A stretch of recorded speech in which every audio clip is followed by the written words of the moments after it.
Hello guys, this is Bros pro और आज हम बात करेंगे महाराणा संग्राम सिंह के बारे में। महाराणा संग्राम सिंह को राणा सांगा इस नाम से भी जाना जाता है। आज के वीडियो में हम राणा सांगा की शौर्यता, दानशूरता और उन्हें आए गए अपंगत्व के बारे में बात करेंगे। मेवाड़ योद्धाओं की भूमि है। यहाँ कई वीर योद्धाओं ने जन्म लिया। उनमें से एक थे राणा सांगा। इनकी कहानी बाकी मेवाड़ के राजाओं से कई गुना अलग है। इनकी कहानी कुछ ऐसी है कि वो सुनकर आप भी प्रेरित हो जाएंगे। इसलिए बिना देरी किए हम शुरुआत करते हैं। राणा सांगा 16वीं शताब्दी के दौरान मेवाड़ के राजा और एक शक्तिशाली राजपूत संघ के प्रमुख थे। अपने पिता राणा रायमल के बाद राणा सांगा मेवाड़ के राजा बने। राणा सांगा को इसके लिए अपने भाइयों के साथ लड़ना पड़ा। इस युद्ध में राणा सांगा की एक आंख चली गई, उनका बायां हाथ तलवार से कट गया और उनके एक पांव के घुटने में तीर लगा, जिससे वो सदा के लिए लंगड़े हो गए। महाराणा सांगा का राज्य दिल्ली, गुजरात और मालवा के मुगल सुल्तानों के राज्यों से घिरा हुआ था। दिल्ली पर सिकंदर लोदी, गुजरात में महमूद शाह बेगड़ा और मालवा में नसरुद्दीन खिलजी सुल्तान थे। इन तीनों सुल्तानों की सम्मिलित शक्ति से एक स्थान पर महाराणा ने युद्ध किया, फिर भी जीत महाराणा की ही हुई। राणा सांगा ने सुल्तान इब्राहिम लोदी से बूंदी की सीमा पर खातौली के मैदान में युद्ध किया। इस युद्ध में इब्राहिम लोदी पराजित हुआ और भाग गया। महाराणा सांगा ने ऐसे बहुत से युद्ध जीते थे। उनमें से एक युद्ध था जिसका जिक्र होना जरूरी है। यह युद्ध मांडू के सुल्तान महमूद के साथ हुआ, जिसमें 50,000 की सेना के साथ महाराणा गागरोन के राजा की सहायता के लिए पहुंचे। इस युद्ध में सुल्तान महमूद बुरी तरह से घायल हुआ।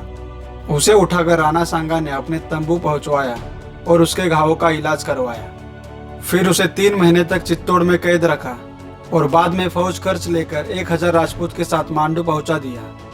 सुल्तान ने भी अधीनता के चिन्ह स्वरूप महाराणा को रत्नजड़ित मुकुट तथा सोने की कमरपेटी भेंट स्वरूप दिए, जो सुल्तान हुसैन के समय से राज्य चिन्ह के रूप में वहां के सुल्तानों के काम आया करते थे।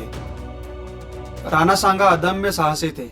उन्होंने सुल्तान महमूद को युद्ध में हराने व बंदी बनाने के बाद उन्हें उनका राज्य पुनः उदारता के साथ सौंप दिया। यह उनकी बहादुरी दर्शाता है। बचपन से लेकर मृत्यु तक इनका जीवन युद्धों में बीता। इतिहास में वर्णित है कि महाराणा संग्राम सिंह की तलवार का वजन 20 किलो था।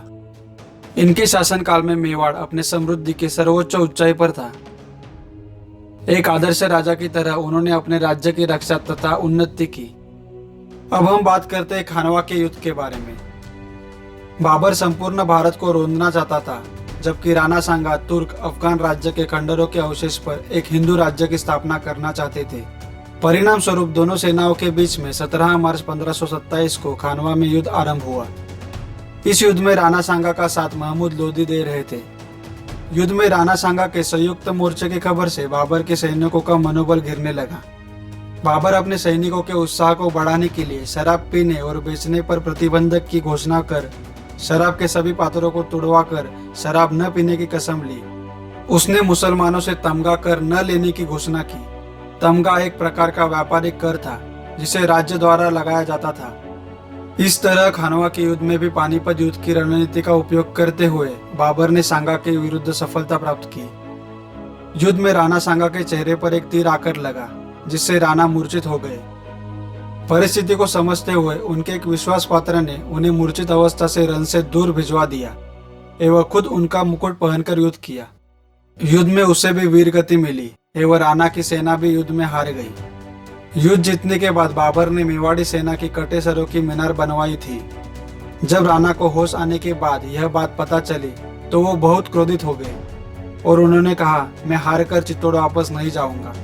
उन्होंने अपनी बच्ची कुची सेना को एकत्रित किया और फिर से आक्रमण करने की योजना बनाने लगे। इसी बीच उनके किसी विश्वास पात्र ने उनके भोजन में विष मिला दिया, जिससे उनकी मृत्यु हो गई। सलाम है ऐसे योद्धा को जिन्होंने अपनी आंख, हाथ और पांव युद्ध में गंवाने के बाद भी लड़ाई करना नहीं छोड़ा। 80 घाव लगे थे तन पे, फिर भी व्यथा नहीं थी मन में। Thank you guys for watching this video. अगर आपको ये वीडियो पसंद आया हो तो प्लीज वीडियो लाइक करो, शेयर करो और अपने चैनल को सब्सक्राइब करो।